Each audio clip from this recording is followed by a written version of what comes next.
Awesome. Peter Awesome. Flynn. Welcome to episode 4 of Not Financial Advice. This is both a name and a disclaimer. Slight disclaimer. This is 100% not financial advice, as you'll see throughout the episode. Yeah, this episode will reveal that to you. I have some really cool stuff that I'd like to explore with anybody who is watching. Just a little preview. I'm going to talk about NFTs. I bought my first NFT, something very interesting, which I won't spoil now. And then I've joined a couple of IPOs. I joined an IPO with much more capital than my $100. And also the stock market's going terribly at the moment. So I'm excited for you to see how we've fared through that. Pete, any snippets to keep people on the hook? Look, I'll give you one snippet. I went through 3 boxes of tissues this week, and they weren't good boxes of tissues. It was the stock market wasn't doing too well, unfortunately. Well, I hope you don't have an inverted snout. We did joke. It was all laughs last week, but it turned to tears already, I guess. So we'll see how that goes. So shall we jump into the report? Let's do it. Let's roll. All right. I'll lead the way, sharing screen. Benji Investments over here. And if Shine are watching this, I wouldn't mind a sponsorship. Had like 130 views on the last episode. So just saying, kind of a big deal. I'm a big Miyabi fan. If there's any one from Miyabi out of our 40 people who tune in. Why is there like that? Yeah, it's a little bit weird. But I'm just pulls out this huge knife. Like, I've got this right here. AK-47. I know it's been a bad week in stocks, but shit. Okay, so Benji checking in. My snout has retreated somewhat into my head. Now it's not by much. In fact, I can get the exact number, 60 something, $67.60. I now have $30,516.17. You can see my graph color is the yellow. So a little bit of a bow down here. The sunset eclipse. But one thing I'd like to point out, both for me and Pete, is you can see we're now tracking the S&P 500 index, the top 500 companies in the US and how they're going. You can see it was a very rough week for them.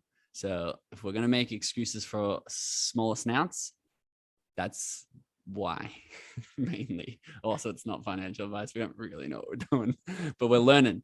What have I done this week?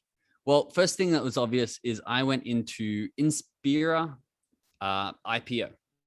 Now, instead of the $132 going in, I went in with a big bag of $1,000. Not crazy, but I'm still a little tentative on these IPOs. We saw last week that they averaged 140%. Pete, do you want me to go into detail or shall I throw it to you first? I can go to a little bit of detail now. I'm interested to see. All right. Now, I've done some more IPO research, and this is what it looks like. Basically, I've tracked more in depth the last all the IPOs of this year, I believe. Sorry. I ran out of, I'm looking for a good software. If anyone has a good software where I can go back and get more granular data for older, like normally when I go back more than like 3 months, I can't sort it by hourly. So I'm looking for something that does that, but I've done it since June 25th, which seems to be 43 IPOs. Now I've classed it by the return so you get into pre-IPO price on Webull, the app that I use. And then when it opens, so what it actually IPOs at is here, this little column. So if I highlight this for the data I've got, you can see the average return is 49%, meaning if you get into an IPO, on average, historically, you're going to make 49% of your money as soon as it IPOs, which is phenomenal. That's why I'm playing around in this industry, trying to figure out exactly what the catch is here.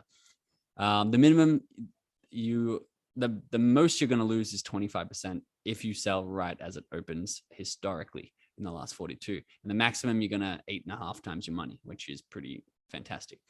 Now, this is the close return, which is by the end of the first day after IPO, where is it at? Because I'd like to know, it's like, okay, if I get into every pre-IPO, should I sell as soon as it lists, or should I sell at the end of that last day? So if we average out these numbers, not including him, you can see it's 58%.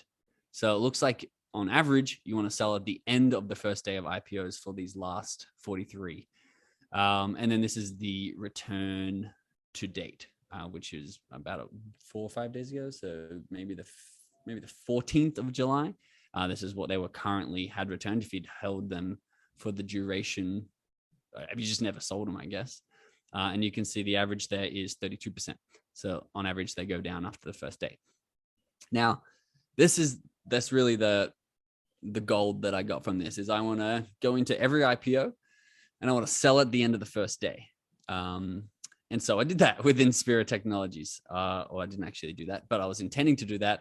And I woke up late because the end of the day in the US is 5:30 a.m. I woke up late and I was down 20%. So I'd lost $200.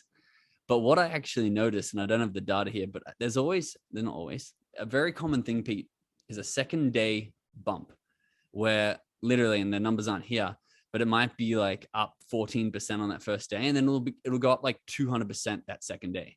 And it was quite common. And I'd actually like to keep adding to this sheet and put that second day bump in. So I'm like, okay, well, I missed it. I'm down $200. Let's see if I can capitalize on that. So before I went to bed the second night, I set a sell order. If it went up, I think 50%, sell. And it went very close. It went up like 30%, didn't sell. I woke up before the market closed and sold it. I put a new sell order as a profit of 1 cent because it was declining. And I'm glad I did because it's now down quite a bit since. As you can see, after that first day, on average, it goes down a lot more.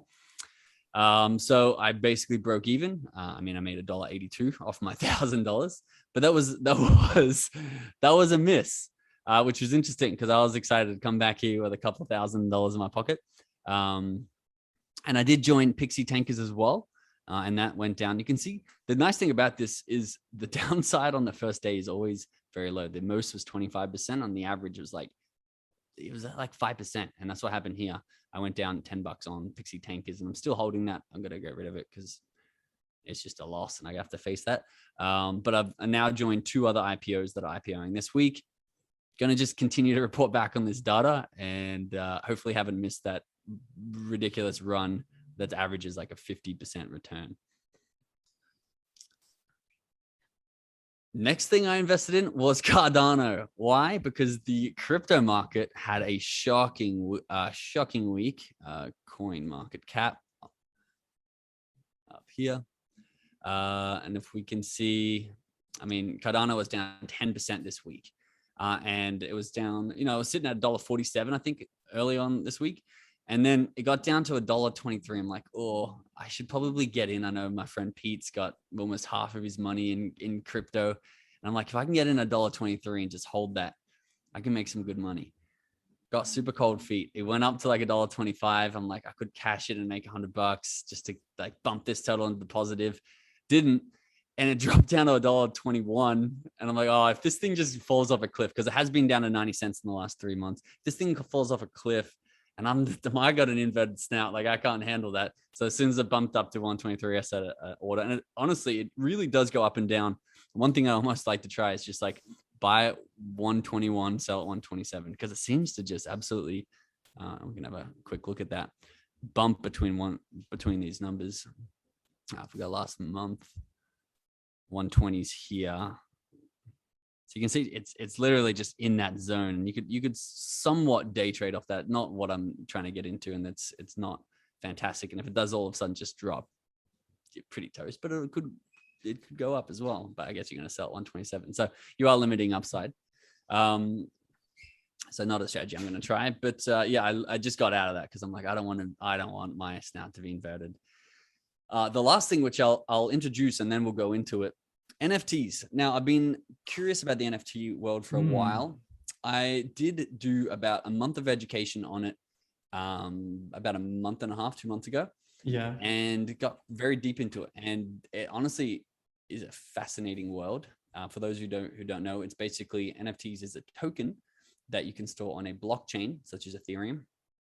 And it basically can uniquely identify something or like a contract on that token. So it could uniquely identify an owner of digital property, is obviously what a lot of people in the art world are doing. You can own a JPEG, you can own a video, you can own digital art, because without going too deep into what it is, people can verify the ownership along, like it's like a democracy of ownership where all these computers are saying, and all these little nodes are saying that this one person is the owner. It can be verified. And for the first time ever, you can own something digital that is verified. Now, what we can also do with stuff like that is stuff like Gary Vee, who's embedded different smart contracts into these NFTs, where you can, like one of his cards, let's bring that up real quick. It means like he's under contract with a smart contract to take you to a real life NBA basketball game. If you're the holder of that card, he has to take you to a basketball game like in the next 3 years. And there's some really cool things that people are doing with this and these smart contracts. And without going too deep into the technology, where it is at the moment is essentially collectibles is a big one. And I bought my first collectible. I'll get into what I bought. It was a curio card and why I spent $2,600 on it. I'm actually very excited about this one, but I'll save that. I would like to see how Pete's snout is going. So I'll throw that mic over to you, bro. Why, thank you. That was interesting. Very interesting on the IPOs there. I was expecting some bigger gains considering everything we'd looked into. Yeah. Kind of happy, kind of unhappy at the same time, but yeah, you would be. Wait till you get your US account set up, and then you want the green to start rolling in. Yeah, that's been a bit of a stitch up, but we're working towards that at the moment. Let me just share screen and we'll get stuck into this one. Let's have a look. So, that graph crossed back over. As you can see, the gray line here that has gone down is me. Why is it sloping that way? It's so weird. It's like inverted. We're very weird as fuck. Anyway, what we found out this week for me is that the stocks that I've invested in and the crypto I've invested in has taken a bit of a dive. And like we talked about last time, it's going, well, understanding why this might be happening and whether or not you should be selling, holding, or what to be doing during this moment here, and try and take those emotions out of it and make a logical decision. So you can see I'm down below $30,000 now. I'm still holding $5,000 in cash, and I'll talk about where that's going to be going throughout this episode, I believe. But you can see $940 down. A lot of that was the crypto, but a little bit was the stocks here in Australia. I'll jump into those now. We'll have a little squiz. As you can see, Tyro, one of my favorite stocks, is having a bit of a shite week. So bought it at $3.44. Bought it at $3.47, my bad. And it's currently $3.44, which means we're 0.86% down, which is what, $43 loss at the moment. But just holding onto that one because the stock's not a loss until you sell it. And I'm very, very confident we're going to see that continue to rise over the next few weeks and few months. So I'm not too worried about that at all. Webjet, somehow, Webjet is still up, $4.86 we bought at. It's $4.91. It was about 15% up at one stage over the past couple of weeks. Wow. With Australia, I don't know if anyone follows Australia. We've had a couple of sniffles here and there. Someone caught a cold in an old people's home. And so they've just shut the fucking country down. I think there's like 12 million people under like lockdown at home. So understanding that Webjet is essentially just closed here in Australia. However, we're probably not looking overseas in North America as well as Europe, where North America is pretty much open. Europe, the UK opens tomorrow. The 19th, they just opened everything up and they're like, we now live with COVID, which is fantastic for Webjet because it has its businesses in both of those areas too.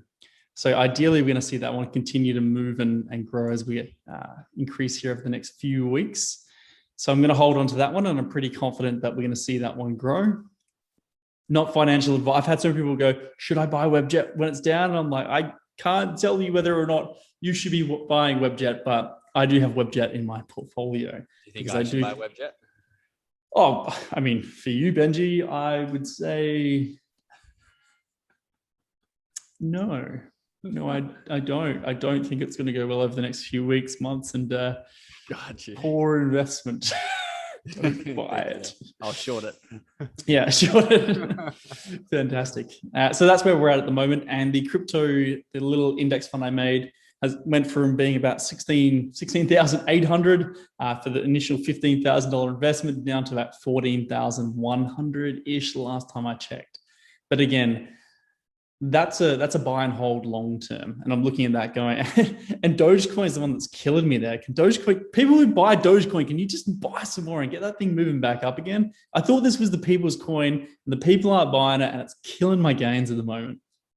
So get back on it, guys. But I'm buying and holding that one for a period of time now, because I believe in 3, 6, 12 months time, that's just going to shoot up. And I think the index. What's that? Sorry, the index will shoot up, or Doge? The index, yes, the index. And then just look at, and I guess over the coming months, if and when it does go up, how do we rebalance that? So that's going to be interesting for me. But that's where we're at the moment with mine. And today I think I'll talk a little bit about one of the books I've been reading or have finished reading, which was The Intelligent Investor by Benjamin Graham.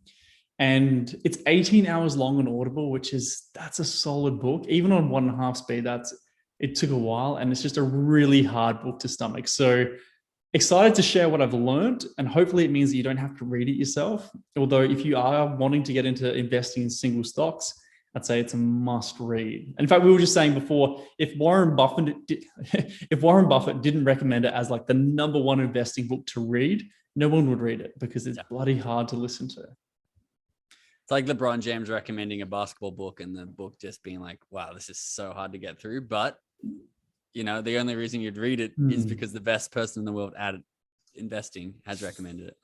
Pretty much. So let's get cracking into it today. I'd like to hear more about your NFT and maybe any other things you've been learning and researching over the past week. Let's dive deep into the world of Curio. And also, before we do that, I'm really liking the facial hair this week. It's looking very sexy. Thank you. I will grow it out until you're back in front. Well, it could be a very long time. It's a Robbie bet, my man. Come on, crypto. All right, sharing screen. All right. Okay, so I would like to talk to you about NFTs. Now, this is a very, very cool website. It's called nfttimeline.com, and essentially goes through the history of NFTs and how it came about. Now, I'm not super technically savvy on this. I'm a medium, but I'll explain, I feel like, as much as you need to know, and let you do your research if you want to go further. But essentially, in the early days, people figured out that they could embed smart contracts in cryptocurrencies, meaning that they could have things like unique identifiers, validations, and smart contracts that actually mean something in the real world. And it started with these things called colored Bitcoins and went on. The one that you probably have heard of, which is really mainstream, is called CryptoPunks. Have you heard of CryptoPunks, Pete? No. Oh, so CryptoPunks is very fascinating. I don't know why they didn't take me to the CryptoPunk website. CryptoPunk NFT. Now, CryptoPunk NFTs were what I thought was the first ever NFT. Now, this is what they look like. And they are little pixely characters like this. There's 10,000 of them, and they all are 100% unique. There's not one that is the same as the other. They were generated by artificial intelligence. I don't know if that's the right way to phrase it, but they were computer made. They were generated by AI, and they were actually giving that for free. And actually, a cool thing, just a side note on this NFT, one of the best things, and Pete, we've talked about this, about NFTs, is the ability to put smart contracts such as royalties into your NFTs. So for example, Pete makes a beautiful piece of art, and he, instead of selling it, he gives it to somebody who's watching this for free. And then Pete goes on to make his art career. And he becomes very famous. He's the next Da Vinci. He's worth a lot of money. You own one of his original pieces of art in NFT form. And when you sell that, Pete could have embedded a lifetime royalty to the artist for Pete to get 20% of all sales. So if he gives it to you for free, he doesn't make any money, then you are supporting him because you have aligned incentives, because you want his artwork to appreciate in value, because when you sell it, you make more money. Pete wants to become bigger, grow his brand, become more famous, more recognized, have his art become more exclusive. And when he sells it, when you sell that piece of artwork, he's going to get 20%. And that's lifetime royalty. So when the next person sells it, when the next person sells it. So you can imagine if Da Vinci did that to the Mona Lisa or did that to any piece of art, his family or his estate would still be getting paid for his artwork hundreds of years later, centuries later. So it's quite a revolutionary and fascinating thing.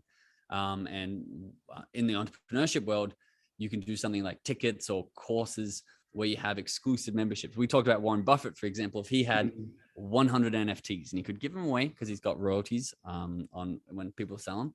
And what it is in the smart contract is you have one call a month with Warren Buffett on Zoom or VR or as that develops or in person or whatever. And it's like you holding that NFT gives you one call a month with Warren Buffett in a group setting. You're like, oh my God, this is the most valuable thing ever. The more valuable that Warren becomes, the more people in that little mastermind will sell this for. And people will buy it because, for example, say it goes for $5 million for this one ticket to Warren Buffett's mastermind. You buy it because you know it's only going to appreciate in value unless he dies. That's the only risk, really. But if you bought it for $5 million, it's a pretty large risk right now. Yeah, it's 107. But if you think about that, it's mind blowing because you could spend $5 million, have a year access to Warren Buffett, and then sell it, and it's probably worth 10 million. So you're getting paid to get that knowledge. You're making this stuff actually valuable and decentralized, and it's a beautiful looking future with this sort of technology. But these are crypto punks. Could you imagine Warren Buffett on Zoom? He'd be dropping some absolute knowledge bombs. He'd be like, Warren, you're on mute. You're on mute, bro. He's got the cat filter. Yeah, he's got the cat filter. He's like, I can't figure out the cat filter.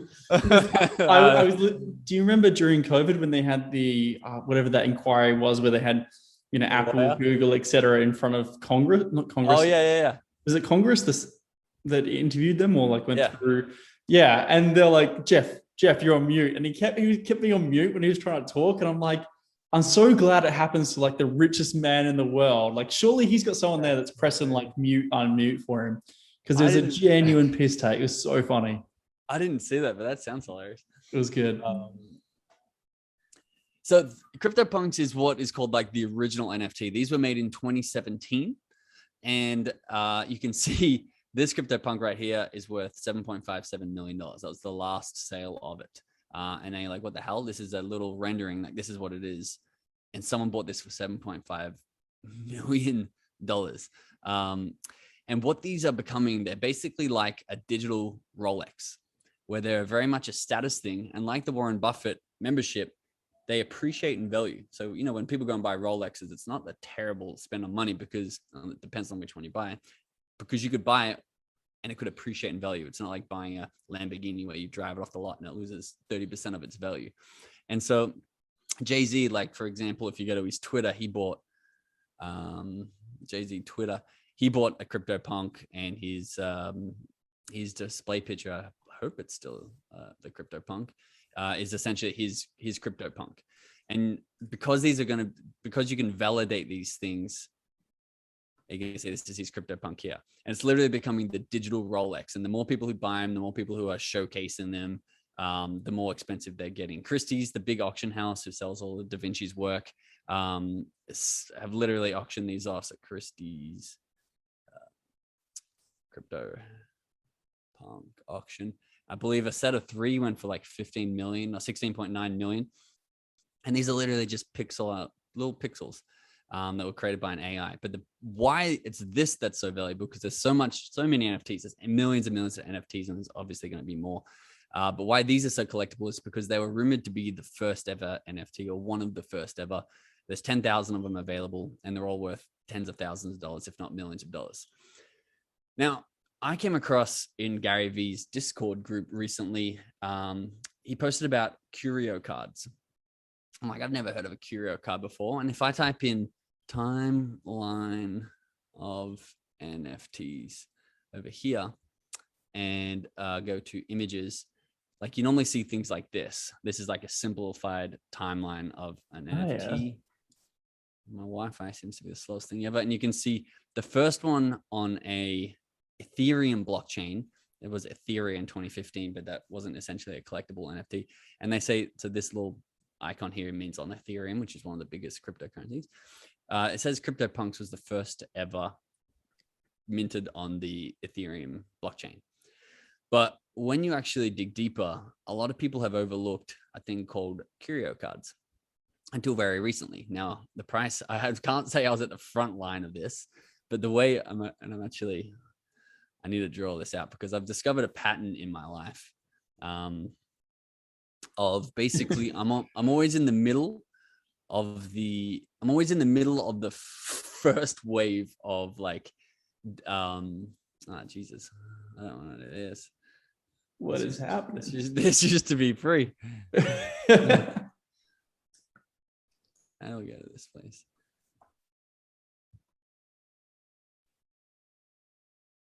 Go to all. Sorry for this, boys and girls. That is all good. Log in. Okay, this is easy. This is like the adoption curve. And I always thought like, oh, I like to research this thing ahead of time. And I thought I was like here on the adoption curve.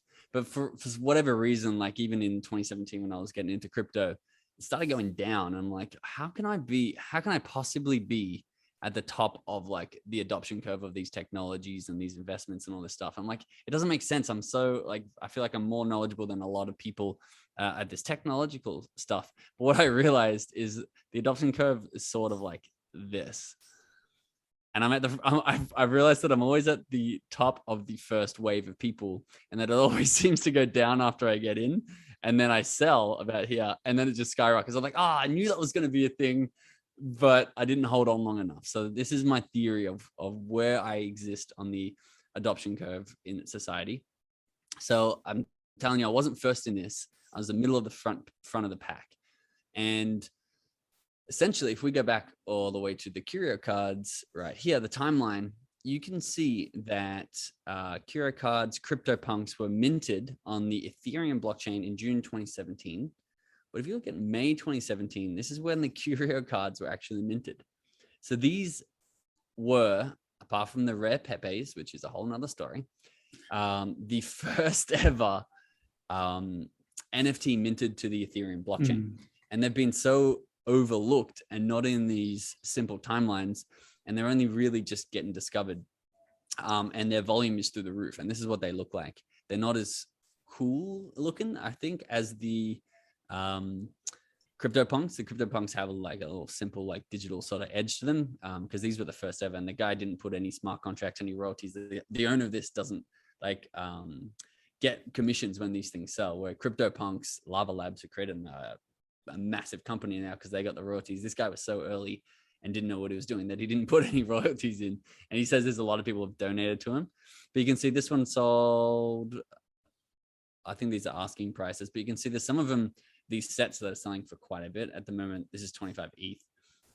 At the moment, 1 ETH is about $2,000 US. So this is about $50,000 US. But I bought a number one curio card. So you can see they got numbers up here. And the number one curio card is an apple. And here he is. You can see it's currently 1.45 ETH to buy. Actually, I should factor that in to the old spreadsheet. Another $200 up. I bought it 1.35 ETH. You can see this is the that first wave of adoption. And then I believe it's going to go up here. I bought it for $2,600. You can see these crypto NFTs are absolutely skyrocketing, and they're millions of dollars. So I thought, this is made before the CryptoPunks. It'd be cool to hold. I actually want to get two, one to sell when it goes up, and then one to actually have in my digital wallet. But I got number one because I'm like, well, if I'm going for the first ever thing, I should probably go for number one. The Apple, they talk about like the Genesis and the Adam and Eve sort of like start of a society. I'm like, this one could be the one that really starts to take off. And that's why I bought one of these digital apples. That is bloody amazing. Weird world. And one thing I have figured this week is that I need to get less shiny object and more deeper into one of these realms that I'm investigating.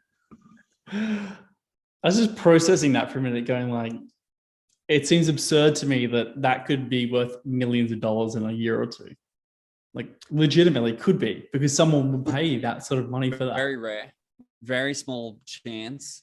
I'm thinking more 20,000. I could see that happening before, but rather than like, next 12 months, I could go from 2,600 to 20,000. I could see that following the crypto punks. I don't know, man. I was listening to a podcast the other day and it had like 3 people on it saying Bitcoin's going to hit 10 mil in the next 3 years. So they didn't tell me why. They didn't give any reason at all why. And they based all of the arguments based on it's going to hit 10 mil. And I was like, that's awesome. And everything they said was fantastic if Bitcoin hits 10 mil. Bro, that's what I'm seeing as well. What's that? Is that possible? Because isn't the market cap $1 trillion and it's only $40,000? What is it? It's $30,000. It's like 32 at the moment, I reckon. It's interesting. It's interesting listening to a lot of these things because people send it to me and go, hey, check this out. Bitcoin's going to be 10 mil within 3 years' time. I'm like, that's fantastic. That's a $300 trillion market cap. And I'm like, but people don't think of, a lot of people aren't thinking of that. They just go, oh, like I'll buy in and there's that hope, that optimism, and I'll be super rich when that happens, rather than looking at the practicality of it and going, well, there's literally not that much money. That would be just huge if it had that kind of market cap, like, and what would happen? So it would be interesting. It would be very, very interesting. Joke's on us if it yes. $300 trillion market. You're gonna have Jake Paul like, I think he was on that one. You see the Dink Donk or whatever the new crypto coin is? No.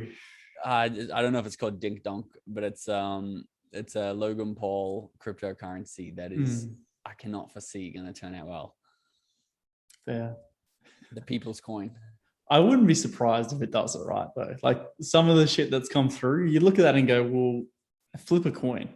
It might not. It might. The problem that we talk about is it's, and I guess stocks are the same, but if people promote it and say, get into it, and then sell it on you once you put your money in, for everyone who's winning, there's the equal amount of people who are losing. And if you're pushing people to get in and selling, it's obviously illegal and not moral and not cool at the same time. Are there actually laws around that in crypto now? Like I know there are laws around that within the normal stock market, but is that being regulated? There's laws around securities. So the way that people are trying to get around it, but the SEC, I believe, hasn't really looked into really anything, is they're saying that it has to have utility because then it's not a security. So for example, the Dink Donk or whatever this coin's called, it gives you access to like a TV show and does something else. So it's technically not a security. So you can promote it and then sell it, sort of thing. But there's obviously going to be some revisions from the SEC and all these people who look after the community as a whole. That'll be interesting. Very interesting to look into. All right. Well, I know where I'm putting my next $5,000. Dink Donk. Dink Donk. Surely. Well, that's interesting. And I think I'll be super interested to follow like what happens with those smaller investments. Because I think that I love the way you look at it and you're thinking very out there, different. Whereas the style of investing I've been looking at is looking at the fundamentals of a business, as well as, throwing something and creating an index of crypto, but still taking that thought process of safe defensive investing and applying it to something that is maybe a lot of speculation. So it goes up and down, but how can we reduce the risk as much as possible? So very interesting. And talking of defensive, I'm the one that's lost money. Bloody ridiculous. That is hilarious. Not defensive enough, clearly. Popping IPOs. It's nobody's business. But looking into that, seeing how we can make that happen and looking for, well, what IPOs do we have in Australia? And legitimately, when I look at our Australian IPOs, it's Gold 50 Limited, M3 Mining Limited, Pantera Minerals Limited. Like, what do we do in Australia? We literally just mine shit and nothing else. Can we create some businesses that solve problems other than not having enough gold or silver or whatever it may be? Don't be ridiculous. We could mine Bitcoin. 300 trillion of it. Surely someone needs to now. I was actually looking at all the because I'm looking into all these companies that are IPOing in the US. A lot of them are like M&A, mergers and acquisitions, hedge funds, like private equity going public. I'm just like, wow, very interesting. It's all like financial stuff. It's very meta to me. I wonder at what point do we look at it and go, is there a bubble coming? And this is coming into the book that I've just read by Benjamin Graham. And what they talked about was one of the signs that we're in a bit of a bubble, or the bubble is about to end, is that IPOs start doing really poorly. Because what they found is during bull markets, because during a bull market, everyone's making money, everyone's throwing money in, IPOs can go really, really well.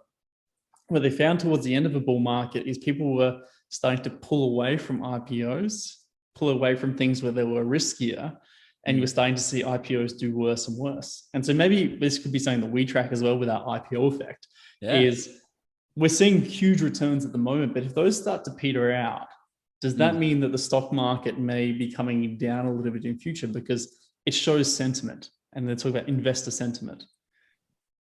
Something to consider. That'd be cool. But anyway, let's get into The Intelligent Investor by Benjamin Graham. Like I said, 18 hours long if you listen to it, bloody hard, but very, very worthwhile. Like we said, it was recommended by Warren Buffett, and anything recommended by Warren Buffett for investing, you've got to listen to it. You have to listen to it no matter how shit it seems at the time. And I've taken a few notes here, so I thought I'd just run through them real quickly. That'd be awesome. I felt very personally attacked, the whole book, for what we're doing right now and how he talks about investing. The first thing and first big point is intelligent investors don't rush in. They take their time to rationally examine a company's long-term value. Cheerio cards, get them all. Yes, IPOs. Yes. Ding dong. Yes, ding dong. So that's obviously something that we've been looking at going, well, we're trying to get in very fast into different things and take advantage of small market fluctuations to create, I guess, short-term gains. Very much he talks the opposite, and he goes, if you're looking for short-term gains, you're very much looking for opportunities to lose, because most of the time you will lose. He talks about day traders as literally being, the scum of investing, and it's a great way to transfer money from people who are very impatient to people who are patient and who are going to buy and invest for the long term. He said intelligent investing is broken down into different principles. One of the big ones he talks about is buying companies at a fair value and looking at their earnings and going, well, where in their earnings, how is this tied into their stock price? Because a big part of it is going, the stock price shouldn't matter so much, because you should already understand what you would pay for that stock before you even look at the ticker price. And I thought that was a fantastic way of looking at it, because it's something that not many people do, I believe. And I think this is a quote here. I jotted this one down actually. The best way to measure your investing success is not by whether you're beating the market, but by whether you're putting in place a financial plan and a behavioral discipline that are likely to take you where you want to go. And that's where I reflect on what we're doing at the moment, making sure we have that behavioral discipline so that when things do go down, we don't just sell and then it goes back up and then we try and buy back in. And that's what most people do. And that's what he talks about throughout the book, is people who don't have high emotional intelligence. They're ill-suited to investing, because when things go down, they freak out, they can't sleep, so they sell. And then when things go back up, they start buying. And it should be done the exact opposite. We should buy from pessimists and sell to optimists. So when it's going down, we should understand that a stock is less risky when the price is lower than when it's higher. So when a stock's going down and it seems like the world is on fire, it is much less risky to buy that stock then. And when it's going up and it seems like the world is all fairies and rainbows and it's bloody fantastic, that's when it's more dangerous to buy it. And I'll use Tesla as a fantastic example, because so many people, when Tesla was going really, really well, going, get on board Tesla, et cetera, et cetera. But when we look at their future earnings, because the stock price should really be based off of future earnings, they were trading at a multiple of like 1,200 times earnings, which means that all of their future earnings was priced into it times 1,000. So when we're looking at a company like that and you're buying in at 1,000 times their multiple of what they're making in profit, it's very unlikely that, besides speculation and going up purely due to people buying it because it sounds like a fantastic thing and they love Elon Musk and they see his Twitter shit. It's something that you're looking at and going, well, you can't actually make money from that because you're buying it so overvalued. And the best way to explain is, let's say you have a house on the street and all the houses there are about $500,000. And then suddenly people start going, oh, I think that house is now worth $10 million because everyone wants to be buying these houses. And if you buy that house for $10 million and I guess realism sets in and you go, well, it's actually really only worth maybe 550 now. Well, how many years do you have to wait before it actually appreciates to the $10 million you bought it for? Okay, so when you're buying stocks, if you're buying it overpriced, what you're doing is you're locking in years where you're not going to actually make any profit from that. No real appreciation. So you better hope it pays a very high dividend. Okay, so when something's overvalued, avoiding buying that. And when it's undervalued, looking to buy that. And then his next caveat from that is looking at why something may be undervalued.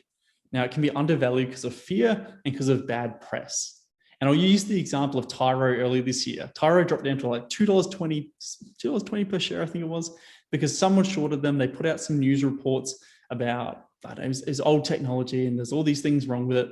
And if you looked a little bit further into it, you could see that the people who released these reports actually had a large interest in shorting the stock. Okay, so there was a massive conflict of interest now. And actually, because of this, there are now laws that have come in this financial year in the ASX that prevent you from doing that without disclosing that you are shorting that stock. So if you've got a vested interest in that going up or down, to release information like that, you now have to make sure that you actually really clearly say, we are shorting this stock and we're going to put out this bad press about it. Wow. So super interesting. So bad press comes out, stock drops off a cliff, everyone starts selling, thinking the world's going wrong. But when you look at the actual business, if you can understand what the business does, how it works, and you can make that decision of, is this a problem that it can never recover from? Or is this just something short term and we're going to see it die, but we are going to see it come back? Because if you go, this is going to come back from this, and we understand why, you understand the business, then what happens is you buy at that cheap price and you see massive, massive appreciation over a short period of time.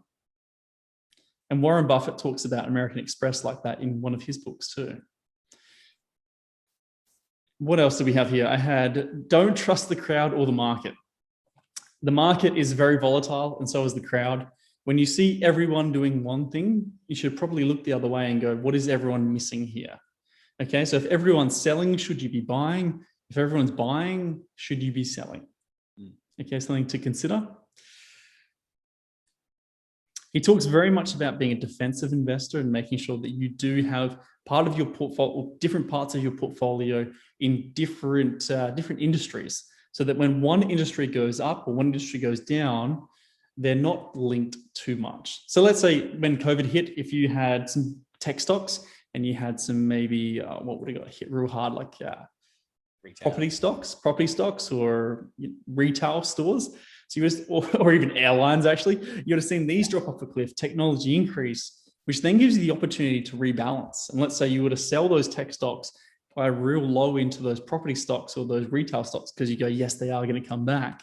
It gives you a massive opportunity to see that 30% increase there and maybe a 50% decline there, and to put that in here, and then that equals 80, 100, huge, huge gains over a short period of time. So making sure that you're across different industries. What else do we have here?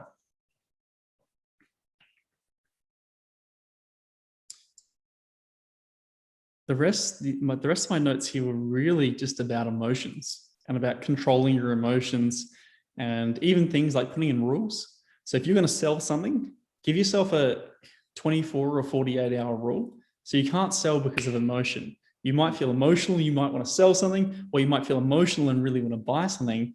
But having a 24-hour block where you go, all right, I've got to spend 24 hours understanding why I want to sell this or why I want to buy this. And if you still want to do it at the end of that 24 hours, once you've taken the emotion out of it, you've been able to step back, then you can actually do it. And I thought that was a really cool one. I think a lot of people would really benefit from that, because I know I've done it before and I've seen other people do it where something seems to be going fantastic and they're like, I have to get in because FOMO, I feel like I'm going to miss out. Okay, but market fluctuations happen like this all the time. and the market is priced second by second. And so you're going to get some crazy fluctuations based on fear and greed. And so understanding that if you miss one bus, there's always another bus coming, but you don't want to be losing money. Says the guy with the inverted snout. Last note from that one: you don't actually lose money until you sell those stocks. So I haven't lost any money yet. It's just temporarily inverted. Okay, so don't forget that one. Temporarily. Did intelligent investor say temporary inversion is okay? Yeah, no, he was totally cool with that. He was like, look, I think he literally wrote like, look, Pete, temporary inversion is much better than selling your IPO for $1.87 profit. It was, I honestly felt like he was talking to me at the time. For a $3 profit. Look, other kids on the street may have slightly longer snouts for now. I mean, you're doing a lot of buying and selling. We might have to look at how tax plays into this. You know, what sort of capital gains are you playing? Like, all I'm saying, we take that off the total. We should look into your. Oh wait, I think maybe you should be getting a handout from the government, man. You might be getting $400 a week paid to you, mate. I got a capital loss that I can carry forward at the moment. Strategic snout. Strategic inverted snout. That's so good. Do you have any questions about that book? I know you've read that book, and it's an interesting book, albeit painful, but interesting. I don't have any questions. I quite like it. I don't know where this fits in the book, so maybe you could tie it together. And I think we talked about this before. The I believe Benjamin Graham is his name? Benjamin Graham, yes. He said the stock machine in the short term is a voting machine. In the long term, it's a weighing machine. Yes. So what he means in the short term is it's based on fear and greed. So if I just pull up a graph, I'll go S&P 500. I'll share screen. We'll go through this one real quick. So what he means is if we go 5 years here, this little dip that happened just here, which was obviously COVID. So you can see in the short term, it was a voting machine. Now, what happened here was not that all these companies literally lost all of their value. Okay, that's not what happened. If you have a house, we'll use the house example, it's easy. If you get a house and it's worth $500,000 and COVID hits and someone comes up to you and says, your house is now worth $250,000, do you want to sell it? You'd be like, fuck off, mate. Okay. And then post-COVID, they're now like, your house is now worth $750,000. Do you want to sell it? You might be like, maybe. And in the book, he talks about Mr. Market being volatile and way all over the place. And it's just going, everything's priced second by second within that market there. And all you have to do is ignore Mr. Market when he's being a massive pessimist and look to sell to that idiot when he's being a massive optimist. And so here you can see the voting machine. Everyone was voting that the world was going to end. It was going to crash and burn. And then what happens is the market looks to the future and goes, well, the market's always looking forwards at future earnings, which is why people are going, oh, the market's not in touch with the real world right now because we're still in COVID. Because the market's not looking at what we're earning right now. The market starts to look at, well, where are we going to be in 1 year, in 3 years' time? And it starts pricing that into companies now. And so when it looks at future earnings here and it goes, all right, everyone's not going to die. We're creating a fantastic vaccine. The world is going to open up again. Life will return to normal. Even though life wasn't normal and still isn't normal for us, it's looking into the future and going, there's lots of earnings to be had. People are solving problems. They're creating businesses. They're growing these businesses and they're making money. They're making profits. And so it's looking at that in the long term. And when they say a weighing machine, they're weighing future profits. So in the short term, it's based off fear and greed. And we use Tesla actually as an example. Let's go Tesla share price. This is greed, my friends. If we go 1 year ago, now let's go 5 years. You see Tesla here, great company. And for some reason, it's gone up to what's that, like $880 per share. Ridiculous. And I think that's even after the share split. I think that was there's a 4-to-1 share split there. I'm not sure if that's accounted for in this. But it's crazy to see that meteoric rise when Tesla wasn't actually making that much more. I think they broke even for the first time or made their first small profit of like a few $1 million or $100 million. But compared to their market cap of what is it, like 6, 7, and almost $1 trillion, it makes no sense at all. Okay, so here everyone's literally going, let's buy Tesla because everyone else is buying Tesla. And if we don't buy Tesla now, we're going to miss out. So there's this greed happening. And you can see here people now starting to get a little fearful and going, oh shit, I'm going to have to wait 160 years for its earnings to catch up. And so it starts to drop off that cliff there. And what happens when someone sells? Other people sell too, because it pushes, more sellers and buyers. It's pushing the share price down.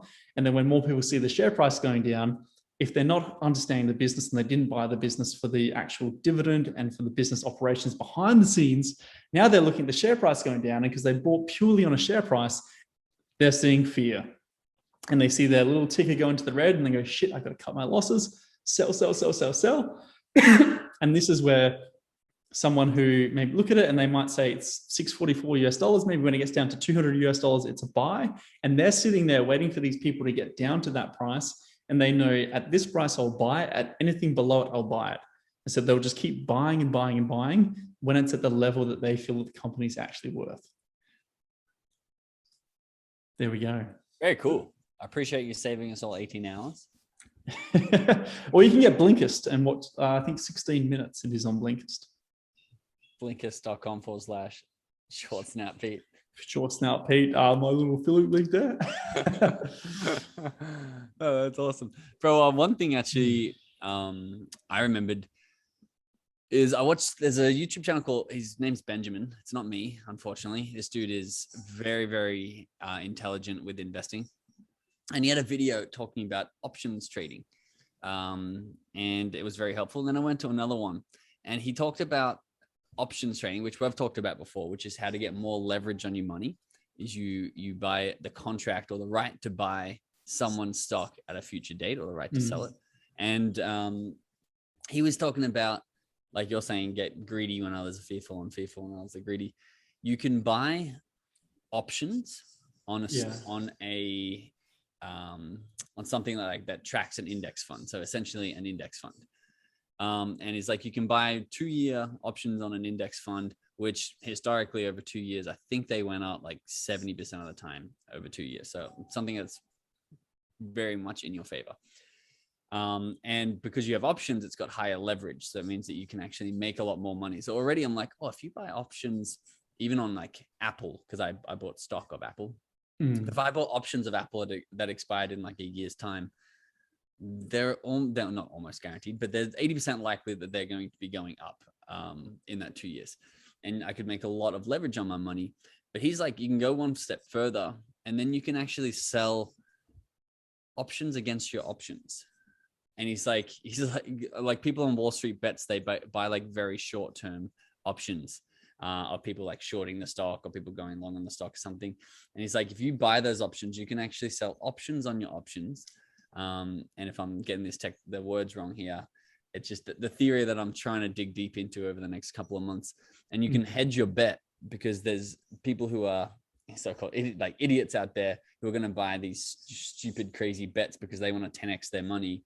And you can use that to actually hedge against your options on something as reliable as Apple or an index fund in the market with extra leverage. And I'm like, that is a very fascinating concept. That is very interesting. I'm going to have to, would you be able to link that below for everyone who's watching this one? I will link that below. I'll actually pull it up real quick while you're chatting.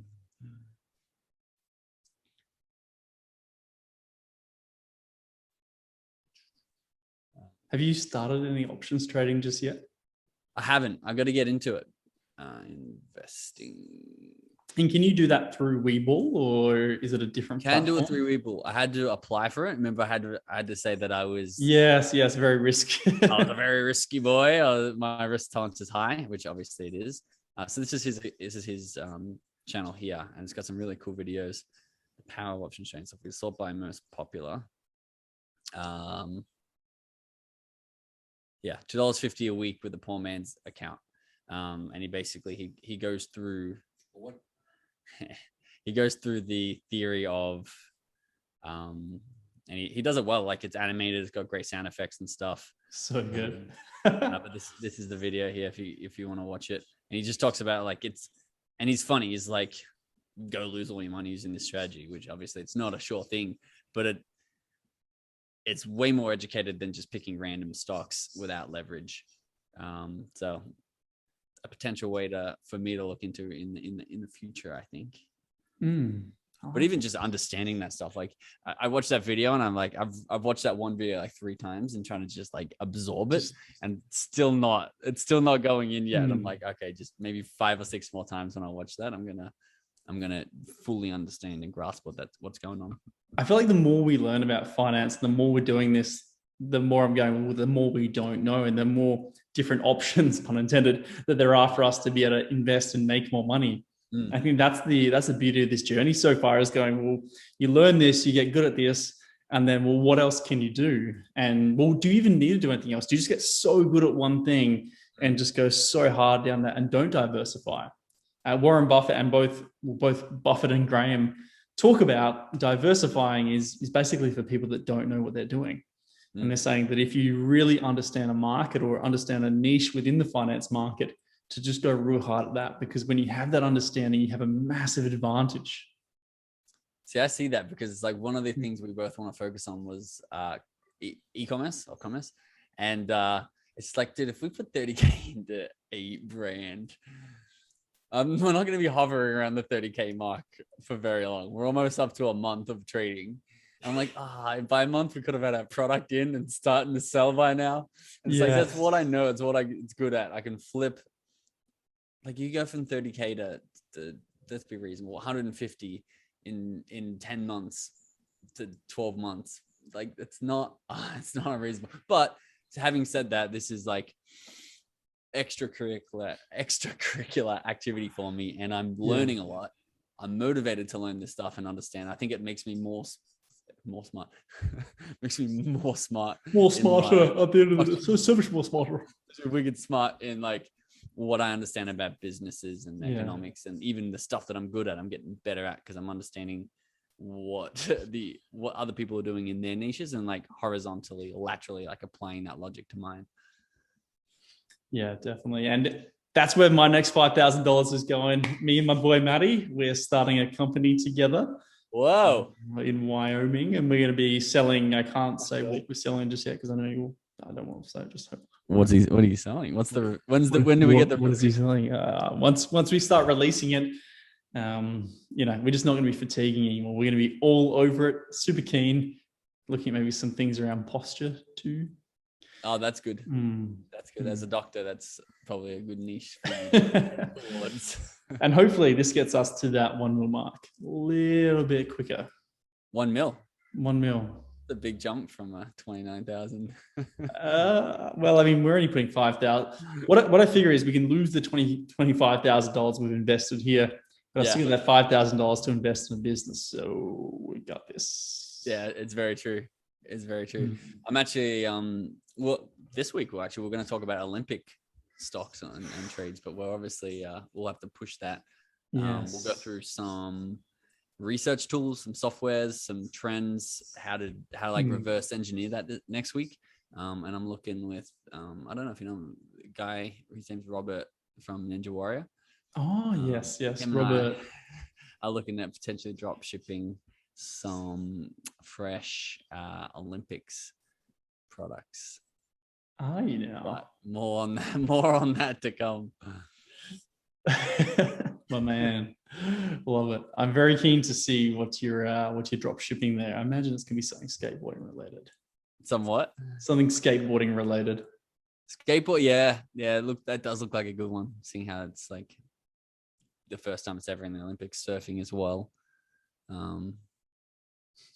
Yeah, we'll go into that a little deeper. How long have we run on this one? It's got to be an hour and a bit, right?